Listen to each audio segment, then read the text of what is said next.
विटिजेन biotech द्वारा वाराणसी में पहली बार डीएनए अनुक्रमण तकनीक पर संगोष्ठी का आयोजन।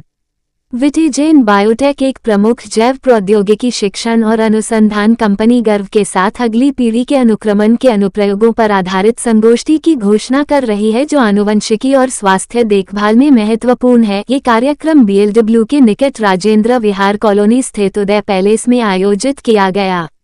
इस संगोष्ठी का आयोजन डॉक्टर भारती सिंह और डॉक्टर दीपमाला कटियार, विटिजेन बायोटेक की टीम द्वारा किया गया।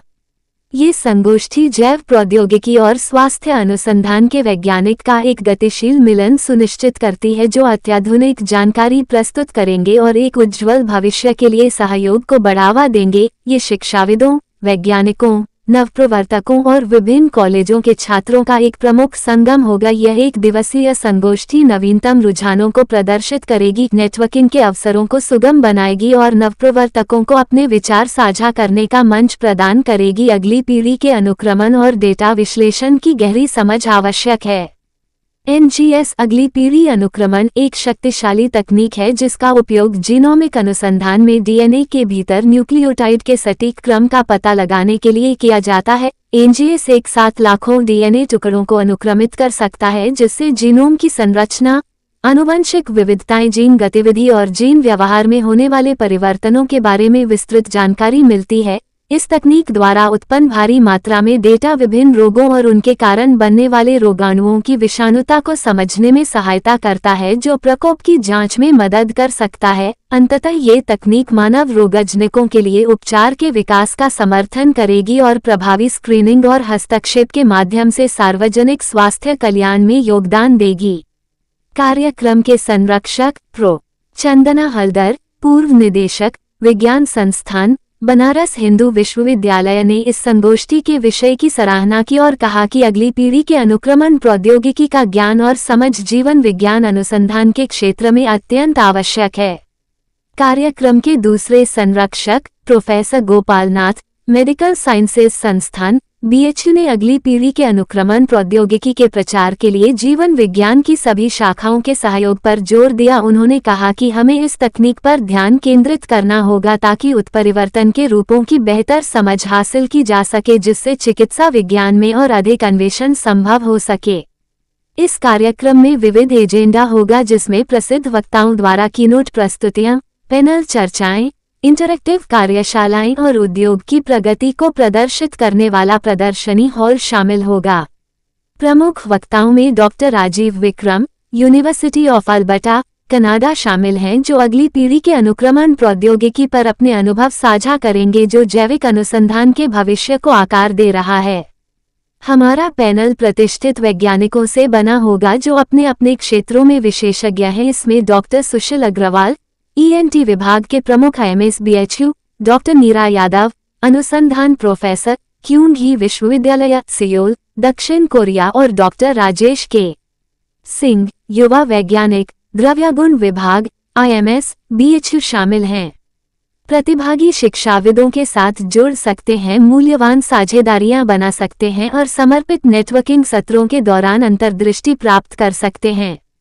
विटिजेन बायोटेक एक ऐसी कंपनी है जो उन वैज्ञानिक नींवों को प्रदान करती है जिन पर नवाचार आधारित है। जैविक विज्ञान के क्षेत्र से जुड़े छात्र हमारे हाथों हाथ प्रयोगशाला प्रशिक्षण, इंटर्नशिप, परियोजना और शोध प्रबंध कार्यक्रमों के माध्यम से व्यापक ज्ञान प्राप्त करते हैं। हम मानव जीव विज्ञान के अज्ञात पहलुओं की खोज कर रहे हैं और अपनी अनुसंधान को विश्व के साथ खुलकर साझा करके वैज्ञानिक प्रगति को तेज कर रहे हैं। हम जैव प्रौद्योगिकी के क्षेत्र में नवाचार और उत्कृष्टता को आगे बढ़ाते रहते हैं। वाराणसी से संतोष कुमार सिंह की रिपोर्ट। मैं भूतपूर्व विभागाध्यक्ष जंतु विज्ञान और भूतपूर्व निदेशक विज्ञान संस्थाएं की ओर से चंदना हलदर हूँ, और मैंने पीनियल रिसर्च जो हमारे ब्रेन में स्थित है, एक छोटी सी ग्रंथि के बारे में शोध कार्य किया। आज क्या कार्यक्रम आयोजित किया है, थोड़ी जानकारी दें। यहाँ के कार्यक्रम के मैं अतिथि हूँ, इसलिए इस कार्यक्रम में कौन कौन सी शिक्षा दी जाएगी उसके बारे में शायद आयोजक बता सकते हैं आप। जी, फिर भी ये जेनेटिक रिसर्च और जीन एक्सप्रेशंस के बारे में हमारे जी बताएंगे।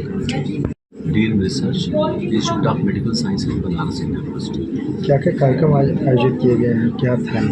अभी जो आज हो रहा है नेक्स्ट जनरेशन सीक्वेंसिंग पे डॉक्टर राजीव कनाडा से आए हैं और वो अपनी बात रखेंगे। आज के ज़माने में जब तक DNA जब तक जानकारी नहीं होगी मॉडर्न रिसर्च संभव नहीं है और आज उसी पे डेलिब्रेशन होंगे।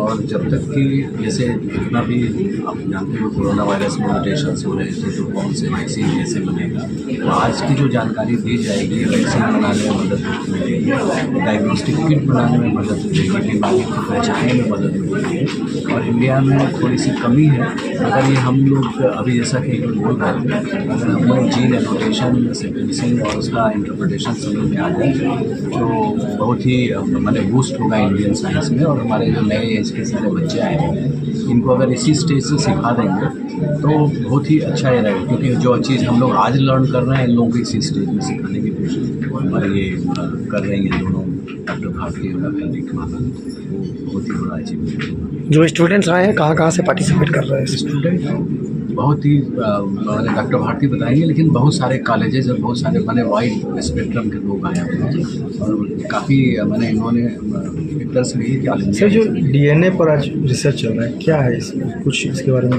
DNA का स्ट्रक्चर जानना, उसको समझना, अलाइन करना, मैंने उनको कि कौन से जीन किसके बाद क्या आता है, कैसे आता है, किस जीन में क्या गड़बड़ी हुई और किस जीन को अगर हम हटा दें या बढ़ा दें तो बीमारी बढ़ सकती है या वैक्सीन बन सकता है। जैसे कोरोना से एक वैक्सीन हटा दें, एक जीन हटा देंगे तो कोरोना बीमारी नहीं करेगा लेकिन इम्यूनिटी देगा, आपको एंटीबॉडी बनना शुरू कर देगा। तो ये जो आज बताएंगे उससे हम लोग लैब में मैनिपुलेट करके टाइफाइड का वैक्सीन बना सकते हैं, कोरोना बना सकते हैं, और बाकी जितने वैक्सीन बनाएंगे और बहुत सारी बीमारियों को ठीक देते हैं। सर वैक्सीन बनाने पर रिसर्च चल रहा है? हाँ, तो नहीं ये एक ही में नहीं है, बहुत सारे एरिया में इसका काम है। आप इसके बिना जो बायोलॉजिकल साइंस का रिसर्च है कोई नहीं। डॉक्टर दीपमाला कटियार है, हम डायरेक्टर हैं विटाजिन बायोटेक की। ये जो फंक्शन ऑर्गेनाइज किया गया है ये विटाजिन बायोटेक की तरफ से किया गया है, जिसमें मेन स्पीकर जो हैं हमारे जो हैं वो कनाडा के साइंटिस्ट हैं डॉक्टर राजीव विक्रम, और जो हमारे चीफ गेस्ट हैं वो प्रोफेसर चंदना हल्दर मैम हैं और प्रोफेसर गोपाल नाथ सर हैं। क्या कार्यक्रम था, थोड़ा डिटेल से बताइए। कार्यक्रम में ये था कि मतलब मेनली एक नेक्स्ट जनरेशन न्यू टेक्निक है जिसके ऊपर जिससे कि जैसे मान लीजिए कैंसर ही है, उसमें जो पहले से ही हम जनरेशन में वो डिजीज़ ना जाए उसको जानने के लिए पहले से ही हम लोग उसका एनालिसिस कर सकते हैं, जिससे कि कैंसर आने वाली पीढ़ी में वो कम हो पाए। DNA पर रिसर्च की बात आई है, क्या इसका क्या रिसर्च है?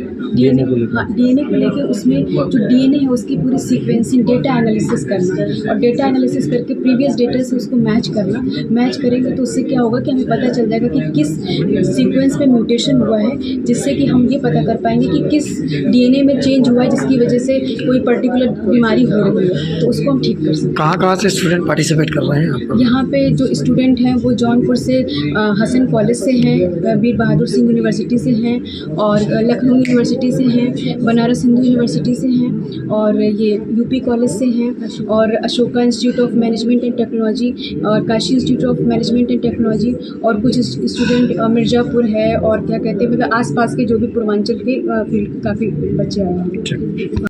सर परिचय बताइए।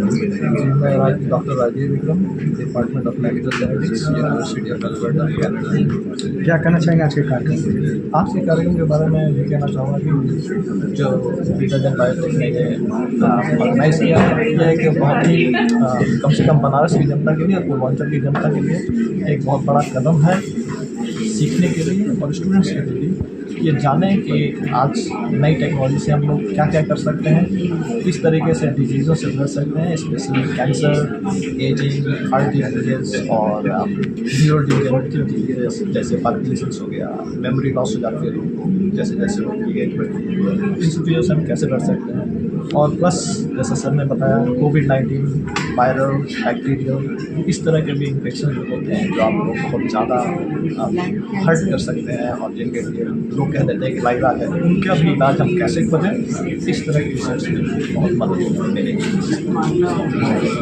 भारती, मैं विटाजन बायोटेक की डायरेक्टर हूँ। विटाजन बायोटेक एक प्राइवेट लिमिटेड कंपनी है, बट हमारा फोकस है नई रिसर्च करना और नई टेक्नोलॉजी बच्चों तक पहुँचाना, जिसके तहत हम लोग लैबोरेटरी में उनको ट्रेन करवाते हैं और अब अलग अलग जाके वो बेहतर तरह की शिक्षाएँ और ले सकते हैं, जिससे वो ट्रेंड हो, स्किल ट्रेनिंग हम लोग कराते हैं। लेबोरेटरी में जो ट्रेनिंग होती है कितने दिन की होती है और इसके लिए एडमिशन्स का क्या प्रोसेस वगैरह क्या है इसका? देखिए, जो ट्रेनिंग जो होती है वो कई प्रकार की है, जैसे वो डिपेंड करता है कि बच्चा कितने दिन दे सकता है। 15 दिन की भी ट्रेनिंग है, 1 महीने की भी है, 3 महीने की भी और 6 महीने की भी। इसकी क्वालिफिकेशन क्या रखी गई है? ये देखिए, बीएससी ये क्या होता है कि बीएससी जो बच्चा कर रहा है फाइनल ईयर में, अब उसको ज़रूरी है कुछ ना कुछ तरह का ट्रेनिंग लेना, तो वो बच्चे आ सकते हैं। और MSc first year second year के सारे बच्चे इसमें पार्टिसिपेट कर सकते हैं। किस फील्ड से होते हैं ये, जैसे बॉटनी से जो एमएससी कर रहा है, जूलॉजी से, बायोटेक्नोलॉजी से, मॉलिक्यूलर बायोलॉजी से, जो जेनेटिक्स से, अलग अलग स्ट्रीम होती है। किस जगह ये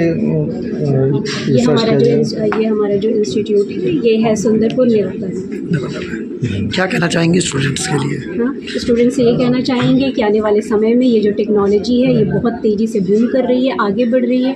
विदेशों ने इसको हमारे साइंटिस्टों ने बहुत तेज़ी से कैप्चर किया है, पर यहाँ पे अभी बच्चों को इसके बारे में कम जानकारी है। जैसा कि अभी हम लोग को ये पता है कि अब हमारा जो देश है वो कैंसर कैपिटल बन रहा है, इसको तो उसमें सबसे बड़ी वजह क्या पाई जा रही है, जो डीएनए होता है वो डीएनए में बदलाव हो रहे हैं, और जब बदलाव होगा तो अलग तरह की प्रकार की खराब प्रोटीन बनती है, जिससे कि कैंसर होने की संभावनाएं बढ़ती जा रही हैं। तो यहाँ पे हमारे साइंटिस्ट ये काम कर रहे हैं कि हम पहले तो ये पता लगाएं कि कहाँ बदलाव आया है। जब बदलाव ही नहीं आएगा तो हम दवाइयाँ क्या बताएंगे। तो एनजीएस इस तरह के कई दरवाजे खोलता है जिस पे हमारे साइंटिस्ट काम कर रहे हैं। एक समय पोलियो था, अब कैंसर हावी हो गया है। जी बिल्कुल, उस पर इलाज उपचार जारी है। बिल्कुल बिल्कुल। तो उससे इलाज उपचार जारी है, पर उससे पहले, इलाज होने से पहले हमारे पास ये डेटा आने ज़रूरी है कि डीएनए में बदलाव कहाँ से आ रहे हैं, है ना। तो अब लोगों की लाइफस्टाइल बदल चुकी है, वो इतना ज़्यादा स्ट्रेस ले रहे हैं, ये भी एक कारण बन सकता है, हो सकता है डीएनए में चेंज का। ये तो भी आगे की शोध का विषय है, पर हाँ, ये हमारे पास टेक्नोलॉजी है जो अभी हमारा उद्देश्य है इस सिम्पोजियम को कराने का, कि बच्चों को ये जानकारी पहुँचे कि किस तरीके से हम डीएनए को पहचान सकते हैं, देख सकते हैं कहाँ कहाँ बदलाव। आज का कार्यक्रम एक दिवसीय रहा या आगे भी चलेगा? अभी आगे बिल्कुल चलता ही रहेगा हमारे, और अभी जैसे अभी सर ने ही आपको बताया कि अभी इनका लेक्चर जो हमारे साइंटिस्ट आए हैं बाहर से, उनका लेक्चर आईएमएस में भी कराएंगे और भी जगह लेक्चर सेशन में, ये बिल्कुल कैरी ऑन फॉरवर्ड रहेगा।